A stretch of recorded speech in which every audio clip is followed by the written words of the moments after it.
Welcome to Meldon Law and Friends. I'm Jeffrey Meldon, founder of Meldon Law and your host today. Thank you very much for watching and listening.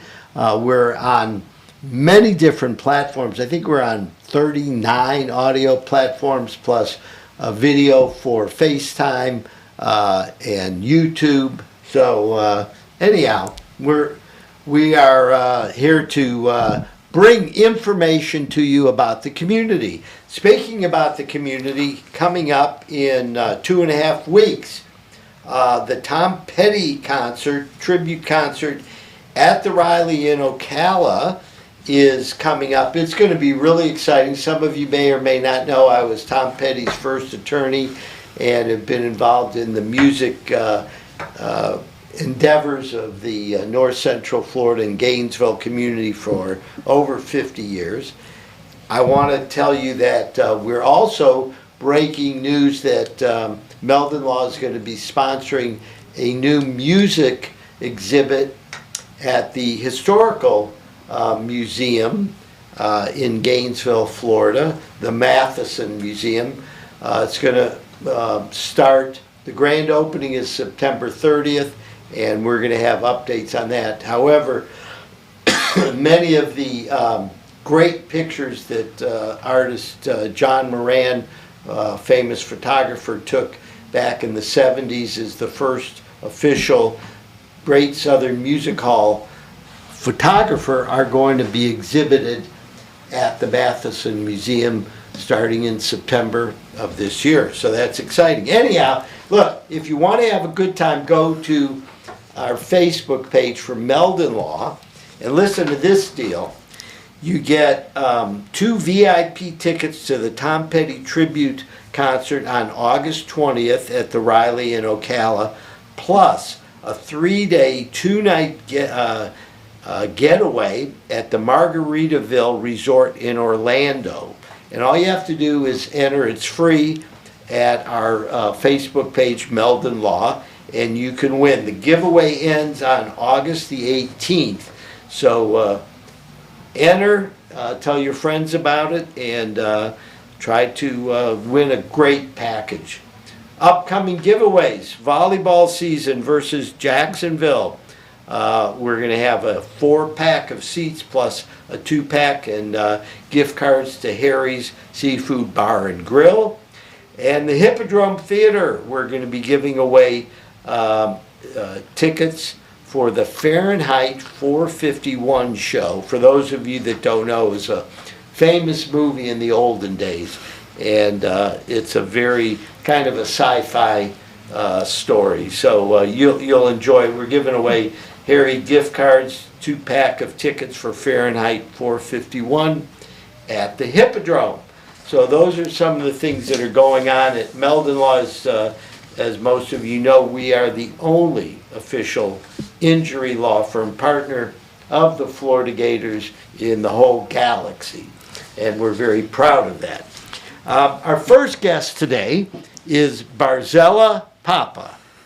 She's current president and CEO of the Community Foundation of North Central Florida. Welcome to Meldon Law and Friends, Barzella. Thank you so much for having me. It's a pleasure to be here. Yeah. Have you been over to Spurrier's before? I have. We love brunch here. Yeah. Oh, Sunday brunch? Oh, yes. We love the Sunday brunch here. Well, good. For those of you that may not know, we're here broadcasting from Spurrier's Gridiron Grill, which is a museum and a great restaurant. And for those of you in North Central Florida, not just Gainesville, Ocala, Lake City, wherever, make it a point to get here. Absolutely. Look at all these football helmets belong to Steve Spurrier Wow. at one point in time. So that's pretty cool, amazing. Right? It's amazing. Yeah. And so, and there's lots of memorabilia, including Heisman Trophy Awards. Oh, wow. Right. It's amazing. So, but you've been around this restaurant. Yeah, I've been here. What do you think? It's a pretty cool place. It is huh? very cool. Like I said, we love the Sunday brunch, and then Visors is just a super cool place to come and hang out. So we love it here. And this is where all the football and basketball baseball, all the recruits for all the women's sports, they all bring them over here, and they've got special rooms set up Oh, where yeah. they can, wine them and dine them. I don't know, wine them. If they're 18, I don't know if you can wine them. You can, But you never know who you're going to see here. You never So, know. You never know. This has definitely become a hot spot. Anyhow, Barzella, I'm very interested in what the Community Foundation of North Central Florida does, and I know it's involving nonprofits, and it's been around for what, 25 years? Next year will be our 25th anniversary. Yes, we were. And how long have founded- you been with the group? 16 years. 16 years. Last month made 16, was my 16th anniversary. And that's really exciting. At Meldon Law, we pride having longtime employees. Our longest continuous employee started in 1979. Okay, so that. I was around then. Not here. Not here, barely. You were in a diaper, I'm sure. Anyhow, Barzella, tell us some more about what the Community Foundation of North Central Florida is all about. Oh, well, again, thank you for having me on today and to share about the Community Foundation. Part of the reason I've been there 16 years is I absolutely love the work that we do. The donors that we work with, the nonprofits, the community, and how everyone benefits and how we build and strengthen the community has really been amazing to watch. So now you can stop me at any time because I'll get going. But the Community Foundation, we are a local charitable organization. We're a 501c3 nonprofit organization where individuals, families, groups, for-profits, not-for-profits can create charitable funds at the Community Foundation. And we, really in a nutshell, we serve as their philanthropic back office. We handle the accounting, the investing, the grant making, the due diligence, everything. So we're really unique in that we're a grant making organization. So right now we have about 140 different charitable funds. So I like to say we're at 30,000 feet. We work with the nonprofits as a whole, not just one specific focus area. We work with animal groups, conservation groups, homeless providers, you name it, youth development. We work with all the nonprofits. And we average about $4.5 million a year in grants to our community. So Wow. When I started 16 years ago, I think we were doing about $500,000 a year, and now we're up to about $4.5 million a year in grants to local nonprofits. So it's been amazing, the people that I get to work with and the nonprofits. It's amazing. I want to tell you, I went on your website in preparation for the show today, and I saw all the different categories on the website as far as different kinds of organizations that y'all work with. And it's pretty amazing because there's tons of organizations we've all heard of that you're helping to serve the community. Yeah. Our mission statement is to promote and sustain philanthropy here in North Central Florida. So we are promoting charitable giving, and when I mention sustain, one thing that's really unique to a community foundation is we are also about building endowment funds, right? So we want funds to be here forever, serving the nonprofits. So long after I'm gone, long after our fund holders, that there's funds here that are continuing to benefit our community. So how do people reach out to you if they want help putting together a nonprofit? So they just reach out. They can visit our website, call our office. We do work with individuals. Instead of creating a private foundation, they can create a charitable fund. There's lots of tax advantages to it. It gets really detailed and complicated around that, but there's a lot of tax advantages to creating a charitable fund at a community foundation versus creating a private foundation. And we are happy to work with their professional advisors and work through that process. It's very, very simple, believe it or not. So the charitable foundation, is the advantage that donors get a write-off for their donation? Yes. Because we're a 501c3 entity, it's a charitable contribution. But there's just a lot of little nuances that make us different than creating a private foundation. Now, we do work closely with a lot of private foundations as well to help facilitate their grant making. Because we work so closely with the nonprofit sector, we really know, organizations that are sustainable, efficient, and that we help private foundations get their dollars out as well. So would you tell the audience a little kind of name a few of the organizations that you work with? Oh my goodness. So we worked very closely with the YMCA to help rebuild their organization when they went through some things. We worked with Grace Marketplace, Peaceful Paths, their expansion. When they expanded and built their campus, we helped facilitate that one gift. out on 53rd? Mm-hmm, we did. I don't know if you know that, but Yeah. I was involved with that. Really? Yeah. So we helped with the gift ran through us to make the offer, and then we gifted the land to them. And Bread of the Mighty Food Bank's another one. We helped I got with a call theirs. from, it was a Teresa Hardman. Oh yeah, Teresa. And so She's she wonderful. said, we worked it out so that I owned the property where they were, and I worked out a sale, and they needed somebody to make a donation. Mm-hmm. So we worked it out, and I made a $100,000 donation to Peaceful Paths.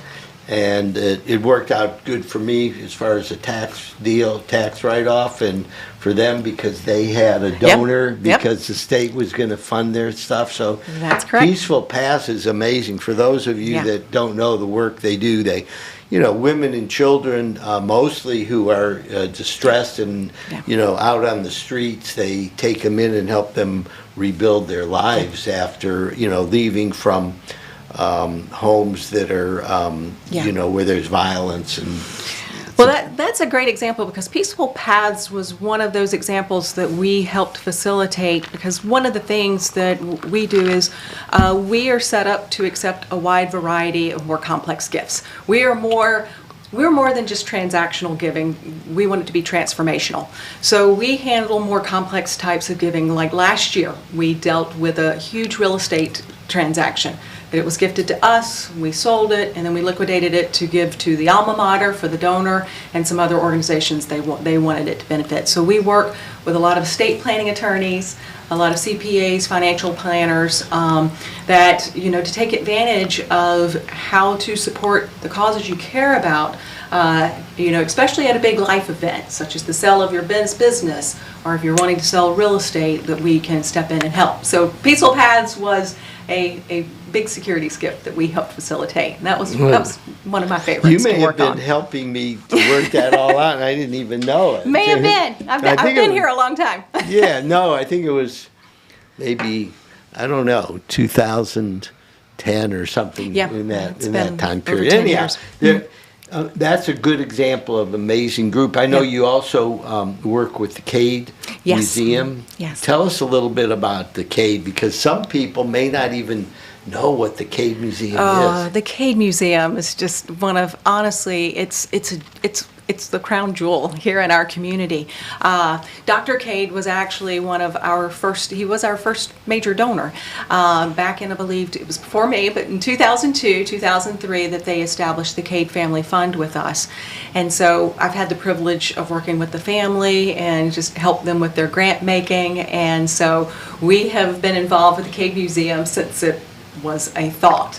So it's amazing to see what it is today, and it offers so much to our community. And during shutdown, Cade, really, the way that they pivoted during the shutdown, we use that as an example for all other museums to take a look at what they were doing. So very proud of the work they did. Well, we want to talk more about it. I'm here with our special guest, Barzella Papa, from the Community Foundation of North Central Florida. We're going to take a 60-second break and be back on Meldon Law and Friends.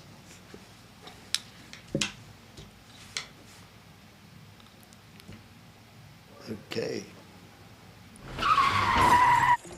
Oh my gosh, I can't even believe this.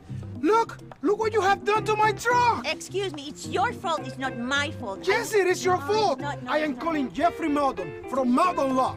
So I'm gonna call Jeffrey, my husband. Meldon Law, this is Jeffrey speaking. Jeffrey! This crazy lady here, this crazy lady, he might... New client? Yes, but this one might be a little tricky.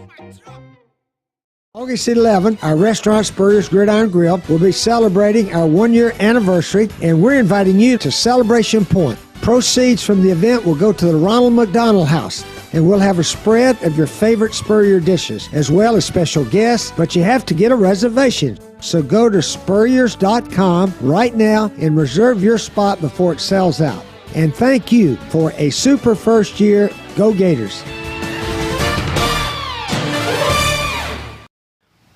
Welcome back to Meldon Law and Friends. I'm Jeffrey Meldon, the founder of Meldon Law, and we're very excited to be here with Barzella Papa from the Community Foundation of North Central Florida. And if our listeners and viewers want to Google it to find it, just put in Community Foundation of North Central Florida. Yes. And that's what I did. Well, North Florida will send you to Tallahassee's. So North Central Florida is Gainesville. Okay, it's North Central Florida is the Alachua Gainesville. County. Any other counties? All of our surrounding areas. Marion County has their own. They have a community foundation in Marion County.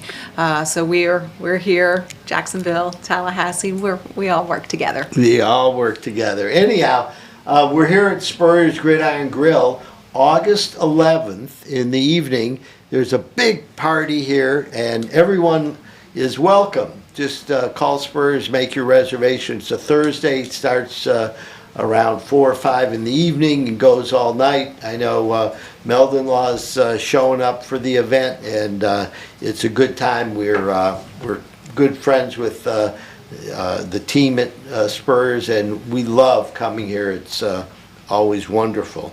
So, Barzella, we were talking some more about the Cade being an example of a museum, and from what you were saying, I take it that they did some pretty amazing things during the COVID shutdown, because museums were probably the number one entity that were affected, because all of a sudden nobody could show up. What are some things that the Cade Museum did? Well, one thing they did was they utilized public television for outreach to children that were home. So they partnered with PBS, broadcast through public television. Then they put together science kits and distributed in backpacks out in small packs for kids. They distributed the science kits, and then it would air on public television. And then, I mean, just they were cutting edge with their technology for sanitation. Then they brought in the ice skating rink. So they did things that continued that community outreach, even though they were shut down. So, for those of you that don't know, the Cade Museum is dedicated to what? Creativity and science. And Dr. Cade was a perfect example of one of the most curious persons in the whole world, right? Yes. And it wasn't just Gatorade, which he happened to be the inventor of, to help the Gator football players on those hot September afternoons when they were playing at 1 in the afternoon, and everybody on the field was wilting. And so let's talk about those folks that are listening. If they want to start a nonprofit, a community organization, what are some of the suggestions that you have that make for a good start of an organization? So what we recommend is for people to get involved. So first of all, see if there's already an existing organization doing similar work, because the last thing we want is to duplicate services.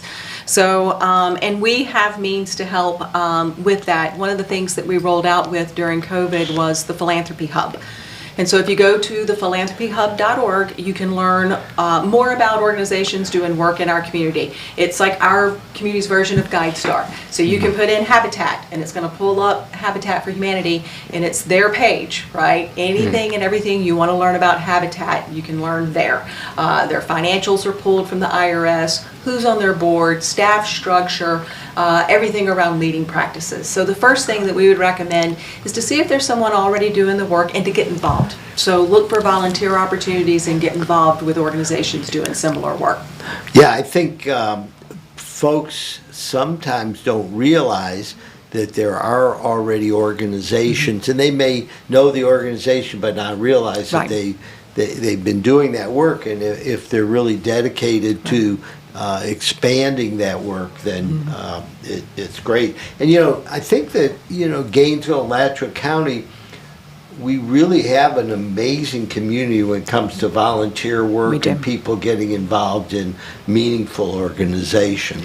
Absolutely. Volunteering and charitable giving. I'm trying to remember what year, it was probably about 5 years ago, is the last time they did the county by county comparison across the country. And Alachua County was in the top 10% in the United States for charitable giving. On a per capita basis. Yeah, and I hear that from other community members that we have on as guests here in the show, that even though we're a relatively mid-size town, that the involvement here is spectacular for for the size of our little village here. Anyhow, tell me some more as far as what do you do, as far as day-to-day stuff? I know you help manage and the grants and stuff like that. What are some of the day-to-day challenges that people who are involved with a nonprofit charitable organization deal with, that you help them with on a day-to-day basis? So some of the work that we do with the nonprofit community is we do provide ongoing training and support. So we provide board training. If you are a development officer, we have a development affinity group, so the fundraisers can come together and share what they're doing and share best practices and learn from one another. So we provide ongoing training and support for nonprofits. But on the flip side, we also work with the community as a whole to invite everyone to participate in philanthropy. So we do that we host the Amazing Give.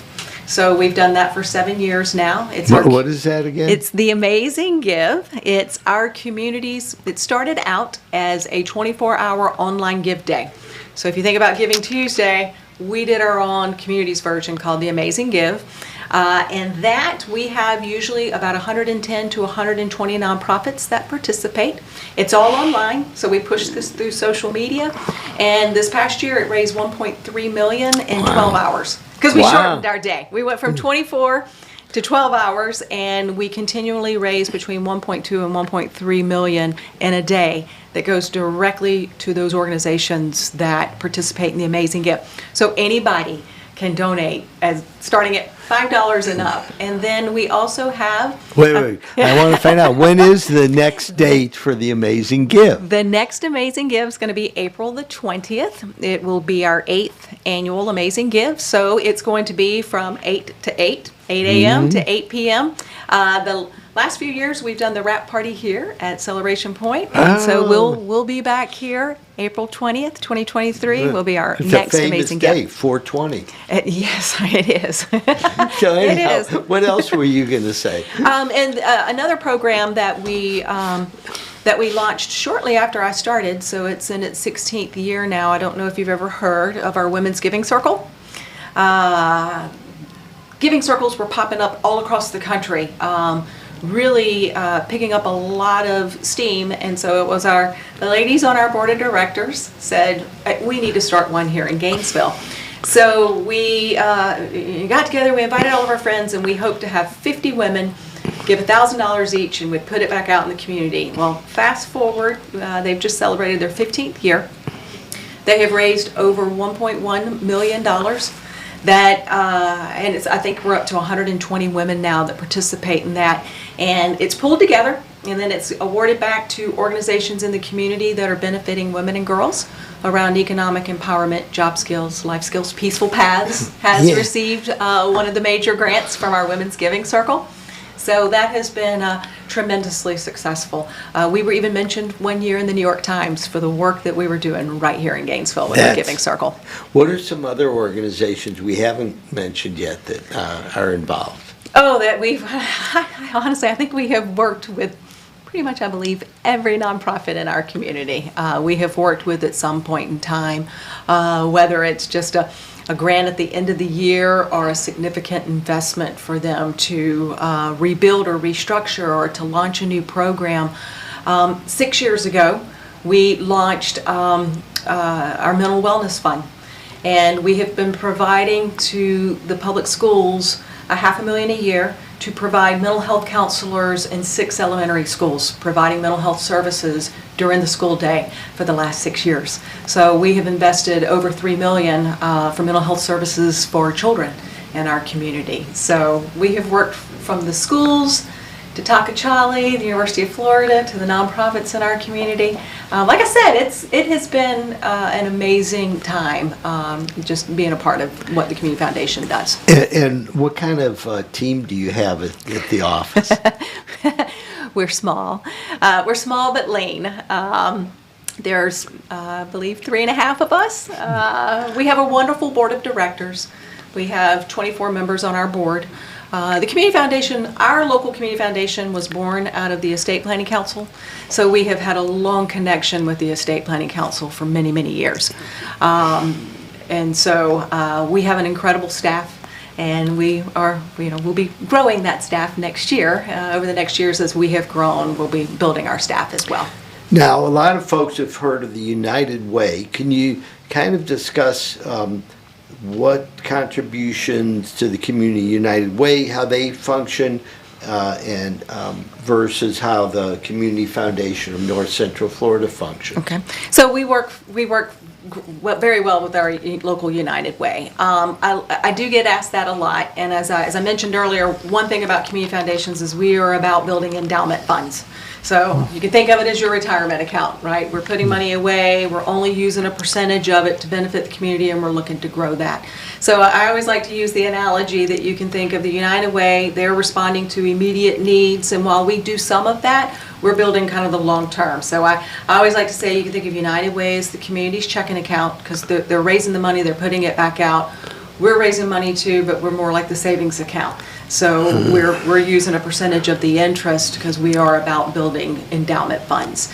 I know they do a lot of like workplace campaigns, they work with businesses, whereas we work more closely with individuals, with families, with their charitable funds. So a little bit different, but we work well together. So some of the organizations that you work with, United Way also works with. Yes. And when you say the checkbook, meaning they raise funds for annual operations. Correct. and things like that, whereas you're doing more long-term planning to make sure that the charitable organization is sustainable. Correct.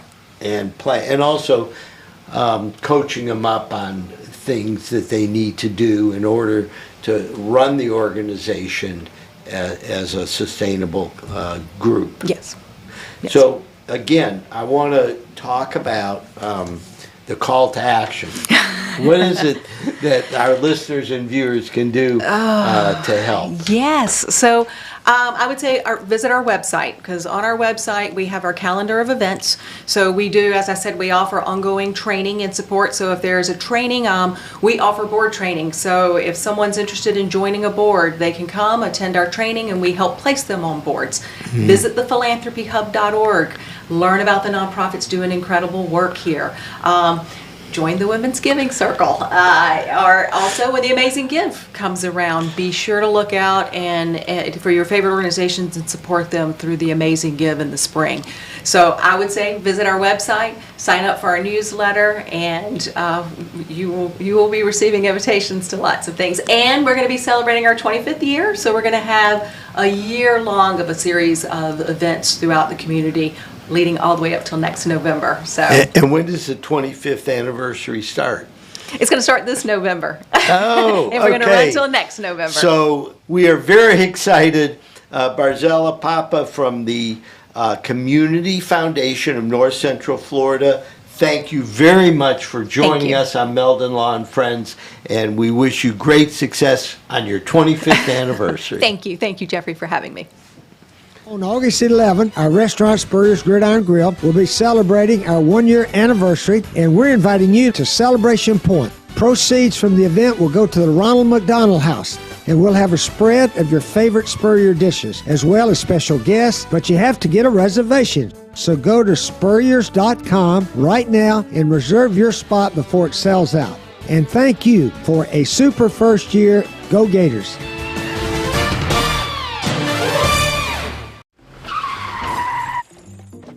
gosh, I can't even believe this. Look what you have done to my truck. Excuse me, it's your fault, it's not my fault. Yes, it is your No, fault. it's not, no, I am it's not. calling Jeffrey Meldon from Meldon Law. So I'm gonna call Jeffrey, my husband. Meldon Law, this is Jeffrey speaking. This crazy lady here, this crazy lady, he might... New client? Yes, but this one might be a little tricky. When you're a member of the Gator Nation, you know what it means to never back down. Meldon Law has been a proud supporter of the Gator Nation since 1971. Two forces that won't back down. As the old saying goes, if you can't beat 'em, join 'em.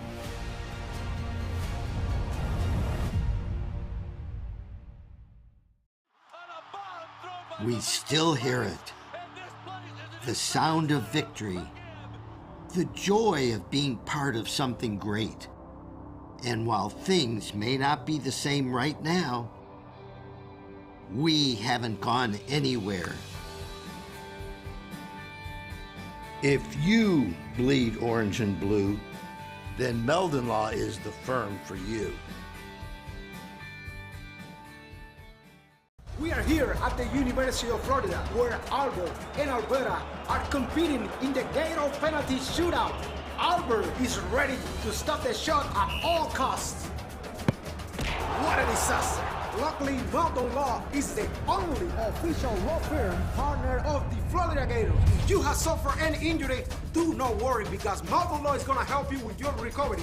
Meldon Law doesn't back down until they reach their goal. Alberta, I understand you were witnesses to a crash. Can you tell us about the accident?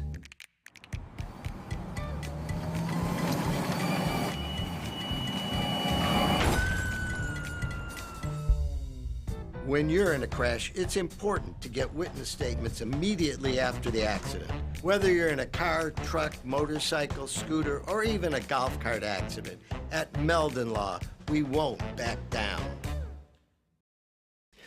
Welcome back to Meldon Law and Friends. I'm Jeffrey Meldon, founder of Meldon Law, and welcome to a fabulous edition of Meldon Law. I think we're on our 93rd episode, so that's almost 2 years. We're going to have a big party when we hit 100. Maybe we'll have another one when we hit 104. So welcome to the show. I know a lot of you are viewing and a lot of you are listening. So thank you very much. Just go to Meldon Law and Friends on Facebook and you'll be able to watch the show and past episodes. We've had a lot of distinguished folks on the show, as we do today. I want to welcome our guests. We have Marianne Marcoux. Did I say that right? You did. Okay. And Barbara Toeppen-Sprigg. Very nice. Yes. And our guests are very much involved with Silver Springs. Is that correct? Yes, it is. Silver Spring State Park. Silver Spring State Park. Now, y'all haven't been here for 40, 50, 60 years, have you? No, not here. No. No. So give us a little bit about your background and how you wound up in Marion County.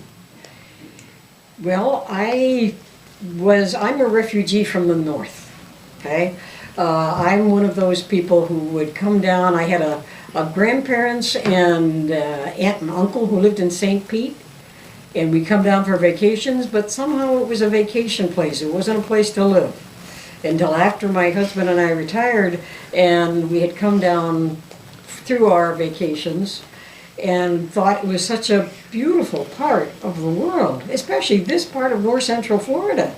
It's so weather protected. It's got so much gorgeous shade for the sun. Mm-hmm. So it's a very attractive place. Yeah. So Barbara, you have a background as a physician. Is that correct? That's correct. Yeah. I trained originally up in Cleveland at Case Western Reserve University. We have that in common, Barbara and I. Yeah. Barbara and I both I went to law school at Case Western Reserve, and Barbara went to medical school. And it's an amazing school, by the way.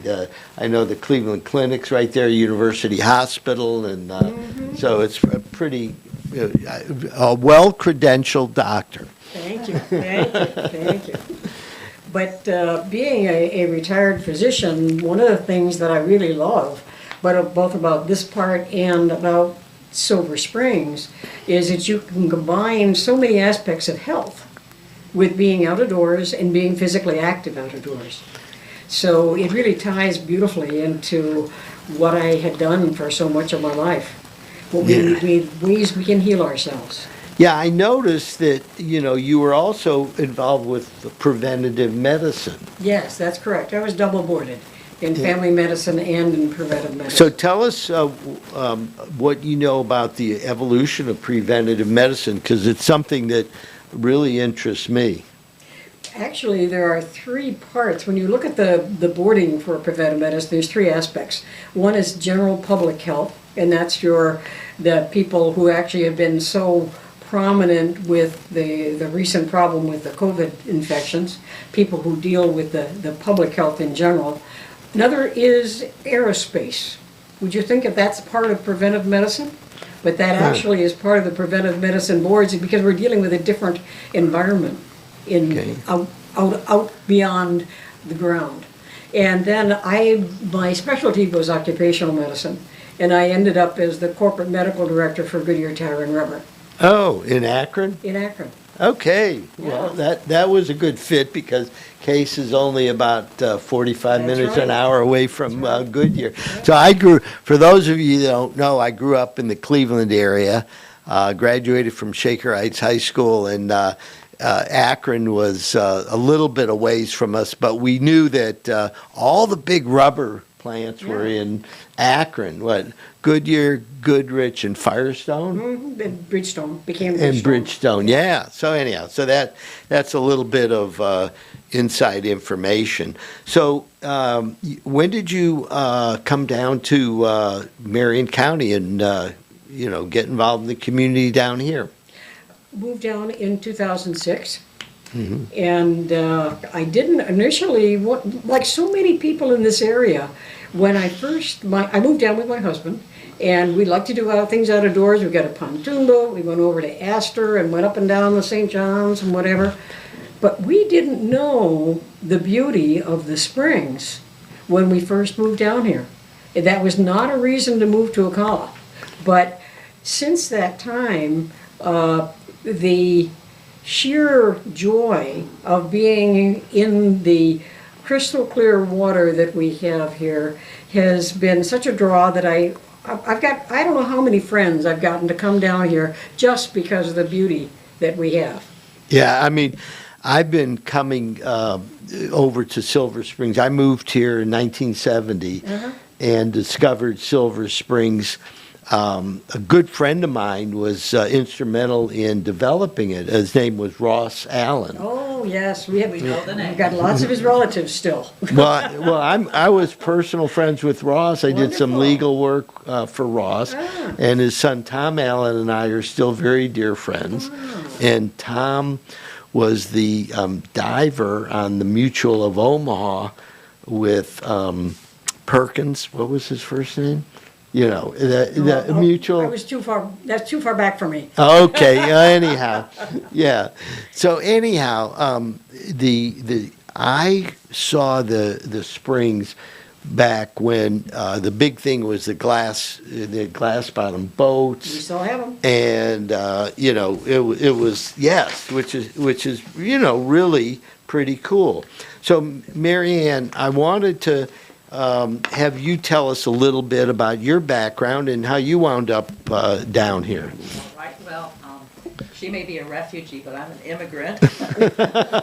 I'm Montreal born, and I came down with my husband, who practiced optometry and eventually bought a practice in Ocala.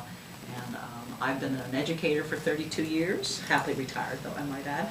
And so we just I always tell people Florida won out because my husband's an oceanographer. That's his first doctoral degree. And once an oceanographer, always an oceanographer. So since Florida's surrounded on three sides with water, down to Florida we came from.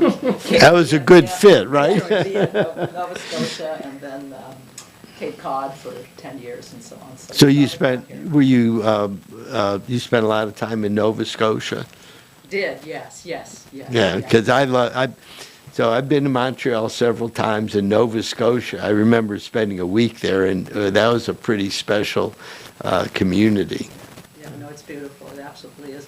And while, Nova Scotia and Cape Cod offered ocean, and of course so does Florida, but I'm with Barb on this, that the springs are just something I had never encountered, that does not exist where I come from. And this is an area where we are surrounded with over 200 springs. Yeah, Silver Springs is one. Awesome. yeah. Well, I was went on your website and I saw information. It said something about the springs being like the third largest springs in this part of the world, or something like that. That it's like. Florida has more first magnitude springs than any other state. We've got 27 first magnitude. Which means what? What does that Well, mean? it's the amount of flow, meaning a very high rate of flow, above 100 cubic feet per second. Okay, so it's a level of magnitude and size and volume of spring. Now, what's different about the Silver Springs group, you hear the term Silver Springs rather than Silver Spring, because there's actually 100 springs that make up that river. The main one, Mammoth, which your friend dove in, apparently, puts out about 45% of the water. But the other 55% is coming up as you've kayaked in the river, right?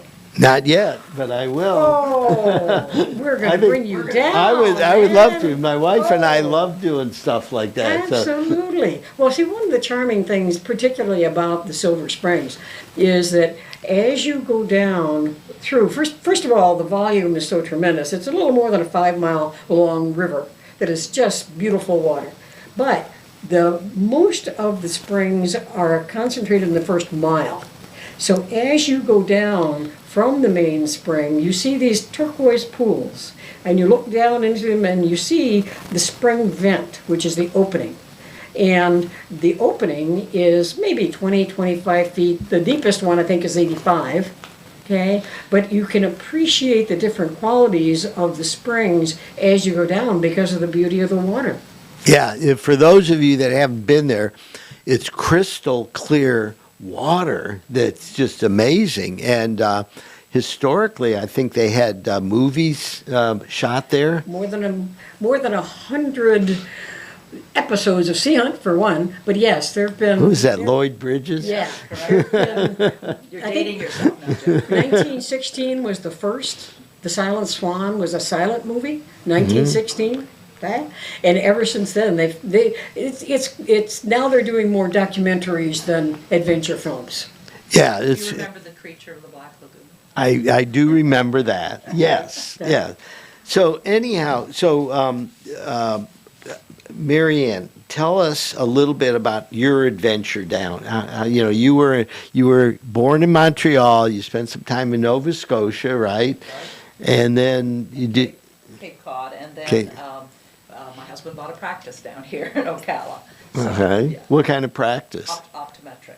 Oh, okay. That was his second career. Yes. The second. So when did you come down to the Ocala? We've been here for over 25 years now. So Oh, so you're semi-natives by now. I'm a U.S. citizen now, and yes, all that good Well, stuff. that's great. So, what was your first introduction to Silver Springs? My first introduction was probably a friend hauling me on the river in my kayak, and I just was thrilled to see all the sights and the wildlife and plant life in the river. I think that was my introduction to kayaking. Well, I've got a lot of questions to ask. We're going to take a quick 1-minute break, and then we're going to come back and talk about the incredible Silver Springs in Ocala, Florida, and what you can do to have a great time there. We'll be back in 60 seconds on Meldon Law and Friends. Alberta, I understand you were witnesses to a crash. Can you tell us about the accident?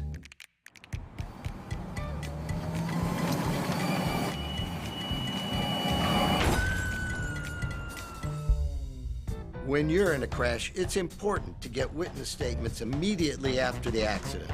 Whether you're in a car, truck, motorcycle, scooter, or even a golf cart accident, at Meldon Law, we won't back down.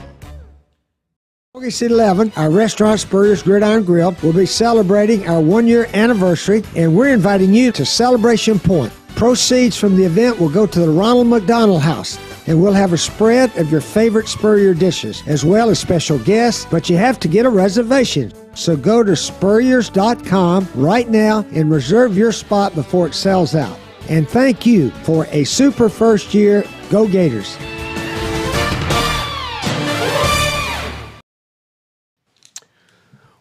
Welcome back to Meldon Law and Friends. I'm Jeffrey Meldon, founder of Meldon Law, and we are having a blast here, having a wonderful time with Marianne Marcoux and our good friend Barbara Toeppen-Sprigg.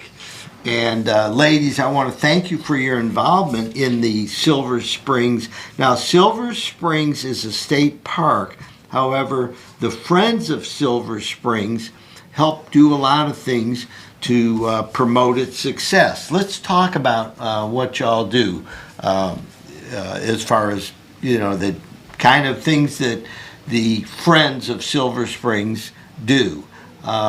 Marianne, why don't you tell us some of your involvement?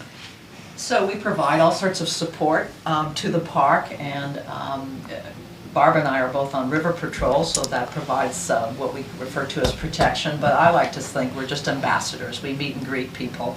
We have a welcome center where we raise funds and provide funds for the park so that they can do all sorts of things, and they can make purchases that they wouldn't otherwise be able to make, given what they get. So if folks want to come down there, can you rent a kayak and go up and down the river? You absolutely. From our good friends at our concessionaire, Cape Leisure Corporation, you can rent kayaks, paddleboards, canoes. You can bring your own, which is a lot less expensive, and paddle the river. You can hike, you can bike. We have a lot of trails. We even have horseback riding trails. And on one side of the park, there's really two sides to the park. We have the Silver River Museum, which is a gorgeous museum, and it has its own pioneer village as well. So that's another thing to check out. And lots of camping opportunities as well. The last time I was there, I remember going through, and it was kind of almost like a zoo kind of atmosphere in part of the park. Monkeys, and there was all kinds. Well, it used to be a zoo and an attraction, and we've been a state park now since 2013, correct, Barbara? Yes. Mm-hmm. And so we still have those monkeys, but the exotic animals are gone. We are now promoting not so much a commercial venture, we are promoting true Florida in all its natural beauty. Yeah, I mean, it's amazing. Just seeing the when you walk into the park there, it's just, mind-boggling, the extent of it. What is it, 5,000 acres almost? Yes. So almost. For those of you that don't know, that's like 8 square miles. And it's all there. What's the admission to get in? $2. $2, okay. I think everybody can afford the $2. If you have a collection of $2 bills, it's a good place to use it. If you become a member of the Friends group, we give you 12 free admissions throughout the calendar year. So let's talk about it. All Well, right. What do we need to do to become friends? Who do we contact? Well, we'll talk about that, but let me talk just a little bit again about what a Friends organization is. Okay? The Friends of Silver Springs are what are called a citizen support organization. And of our 175 state parks, about 85 have these Friends groups. And they're people in the community who want to support the park in both the variety of ways, of helping people know about them, and helping to volunteer at the park, but also fundraising, because it gives the park management some flexibility of funds. And we'll talk a little bit about what we're specifically trying to raise funds for a little later. But you have some friends of state parks here, because you've got San Velasco and Devil's Mill Hopper are a combined park, and they have a friends group. Paynes Prairie has a friends group. So all these are ways that you can help support your state parks. And with us, let's see, our general membership is $25 a year. Right, Okay? which is And great. It's great. We have a junior membership, and we can also give you opportunities to donate above that. I think Meldon we're Law willing to needs do to that. check into this because, Yes, they Please, we will be Yes. very Yeah. happy to give you an opportunity. no, I think I'll tell you. So first of all, you're doing volunteer work, which is great. And you happen to be in one of the most beautiful places Right. in the world while you're doing your yes, volunteer exactly. work. It's like you get in your kayak and you go up and down. Is that how you do your patrol? Yes, we do, and because we're such a beautiful river, and because we have this kind of protected area, we have this long Ross Allen Island, okay, which is 2/3 of a mile long. So that provides both a kind of a protected paddle trail, and then on the other side of it is the main river. It's a river that's very friendly to novices. So believe me, we have novices on that river. Right.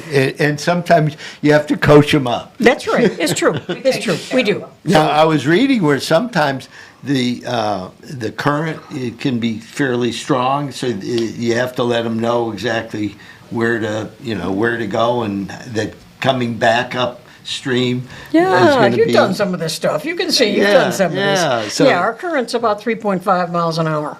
Okay. So we do teach people that usually it's less in the paddle trail if you're going back upstream, because remember, all this water is coming up out of the aquifer, heading downstream. So if you're just going to do a downstream run, you're golden. But if you're doing some of these around Ross Allen Island or something, or many of us will put in a raised wayside down at the end, paddle back up, and then get to float back down. So you can get some good aerobic exercise. Yeah, no, definitely. I'm so glad that you're guests on our show today, because we're always looking for fun things to do, and in the middle of the summer when it's 95 degrees out, if you Correct. jump in that water, I'll bet it's a little cooler. Well, it is, except that's something that we're trying not to do. Oh, tell me about it. Is that It used to be, back in the heyday of the commercial activity, there were no private boats allowed on the water. You could come up from raised wayside, but that's the only way you could get up to Silver. Okay, so you didn't have a kayak launch. So Right. private small craft were not on the river. The only craft you had were the glass bottom boats, and then they had a restricted swimming area. Now, though, there is so much activity, the head spring area is really quite small. yes? And The buildings are around Right, that head yeah, spring area and yeah. stuff. Yeah. And there was, when it was first made a state park, there was a request that we have swimming again, because it had been stopped for many years because of how destructive it was. But right now, the Department of Environmental Protection is still studying whether that is a good way to use that particular part of the park. I don't know if you're aware, but the parks that, like Rainbow, Juniper, Alexander, the springs around us that allow swimming, close their parks when that area is full. There would be only space for 88 people if it were to be happening at Silver. So we'd have to close the whole park at 88 people. Oh, so you don't hurt the Yeah. spring and the Remember, environment. what you are, you're on old shells, basically. Remember? Florida is entirely, geology is biology, right? We are a state of calcium carbonate and old shells. And our calcium carbonate our carbon dioxide coming out as acid rain helps to dissolve that and make all these channels that are right under all those glass bottom boat docks and the mammoth deck. It's a very complex system. And the goal for the state park now is to make it a ecologically healthy system. Nice. Now, what about the glass bottom boats? Do they still? They're all electric. And they still travel? They do. They do. There's two different styles. One is the 30-minute that goes throughout the day from 10 to 4, I think. But on the weekends, you can do a longer one, which is really beautiful. And that one is 90 minutes long, and you go farther down the river, and you have a greater chance of seeing the wildlife. But I tell you, you have to do both. It's a different view looking down through the glass bottom boat than it is being on a paddle craft. Both of them are beautiful, give you different senses of the water.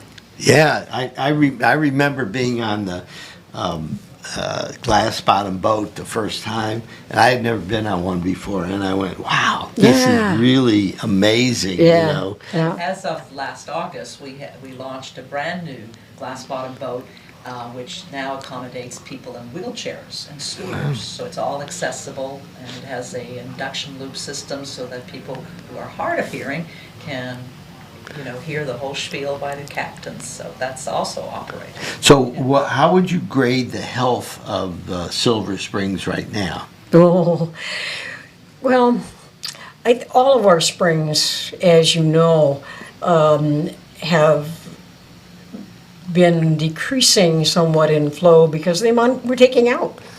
Remember, this is a huge pool underneath us, and if you put your straw here and I put my straw here, and you've got a free-flowing thing over there, how much these straws take out eventually makes a difference on how much flows out over here. And when you look at what's called the spring shed, okay, the water flow, remember the aquifer has to be refreshed with rainwater. So really, most of the water that's coming out through Silver Springs has fallen relatively recently, and it's mostly from the area of, 712 square miles around it? I forget exactly. But, so the rain falling has remained about the same. But there's more siphoning out. And that in itself seems to be making a difference between silver and rainbow, for example, because rainbow's surface is 10 feet lower than silver's. So more of the spring shed's going over to rainbow. There's a very good complex dynamics, Yeah, I mean, back in the early days when the Indians were around here, I'm sure they were using Silver Springs as well. And that they lived on the springs. Oh, absolutely. There's a network of Seminole towns and villages. But not right on the springs. Not right on the springs. But so we had a home in the Gainesville area that had a natural spring on it, and when we built a swimming pool, we found all these Indian artifacts. Oh, yes. Oh, yeah. So all of a sudden it was like, oh, that's right. The Indians figured out where the good sources of water were and would hang out around those areas. And Now, have you been to the museum at Silver Springs? I think years ago I was, yeah. It was only built after, at least after 1985, so it's... Oh, I've been there. I've been there many times. But it has a lovely set of the artifacts that have been found in the river. Wow. Well, listen, we have had this fantastic discussion about Silver Springs with our guests. I want Marianne and Barbara, tell everybody listening and watching how to get involved. Okay. Well, first of all, you can become a member of Silver Springs, and there is our website. Thank you, sir. There we go. So for those listening, the friendsofsilversprings.org. That's just put in Friends of Silver Springs. You'll get there. That's right. That's right. Right. And it's very easy, right? It is very easy. We have a great webmaster and an excellent treasurer, and they'll be happy to take your money. Well, that's wonderful. Well, listen, we've run out of time on Meldon Law and Friends, but we're going to have our guests, Barbara and Marianne, back again and talk some more about what's going on at Silver Springs. I'm so excited. I remember going to Silver Springs when I moved here in the early 1970s. And I've, really feel like it's an incredible, beautiful place, and what you're doing is very much appreciated. So thank you very much, and we enjoyed having you on Meldon Law and Friends. Thank you so much. Okay, well, I'll see you next week. Thank you.